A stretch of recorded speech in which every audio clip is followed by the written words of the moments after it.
Hello and welcome to Games from Folktales, a podcast that mixes historical research and tabletop role-playing settings.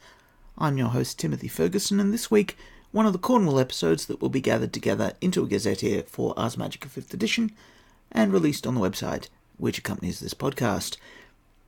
This week, Spontaneous Generation and the Glass Eel.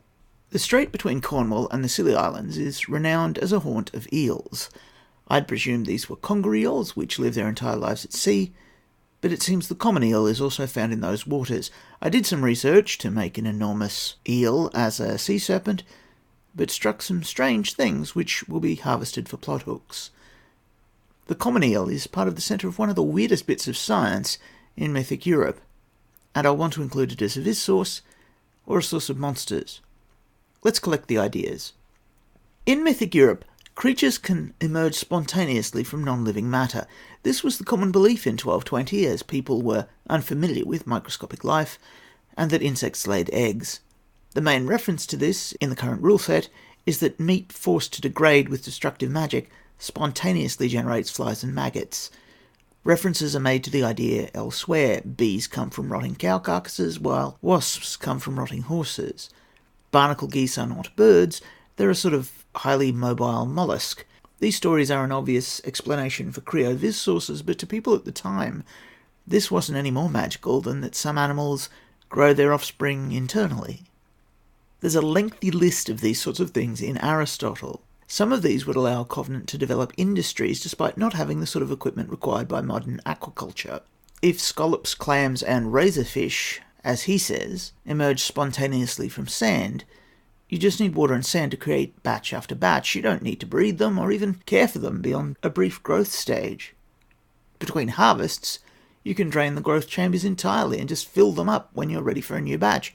You can even swap out your substrates to make batches of different animals. Toss the sand out, add slime, and make oysters. Toss the slime out, add particular types of rock, and you get barnacles, which might give you the oddly avian type mentioned above, or alternatively, you can make sponges. On a related note, if you keep produce for a long time, it will spontaneously generate something that will destroy it.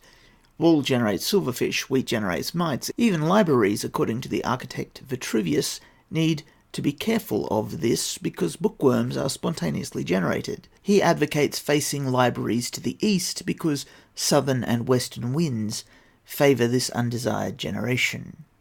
If spontaneous generation is related to the magic realm, hermetic libraries likely make this problem a lot worse. In real libraries, the bookworm has a natural predator, the pseudoscorpion. I've written before about how I think Durenmar has a hive of gigantic pseudoscorpions. We know they exist in mythic Europe because Aristotle mentions them. He says that one type of bookworm is a tiny scorpion without a tail.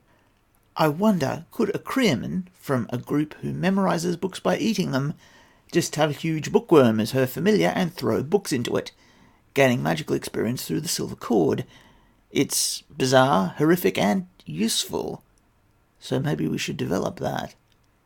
Aristotle's great proof of the spontaneous emergence of animate matter from inanimate matter is the glass eel. Glass eels don't have genitals, and yet they regularly appear in vast quantities, going up rivers throughout Europe. He said they came from decaying earthworms. Pliny said that was wrong. They reproduced by budding, with tiny fragments of eels scraped off, growing into complete intact eels. In the real world, we know this isn't true. In mythic Europe, where Aristotle is correct, leptocephalases, glass eels, elvers, yellow eels, and silver eels are all separate species.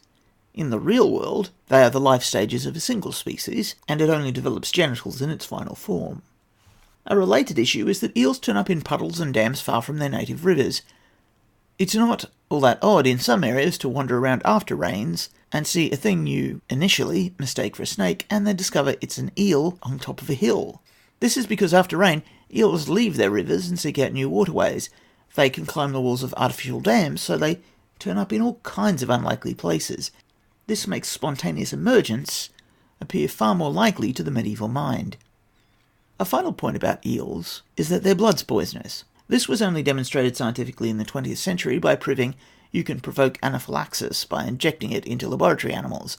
I'd suggest it's well known at a folk level regardless, because places which eat fish raw like the salmon in the West or tuna in Japan, always cook eels.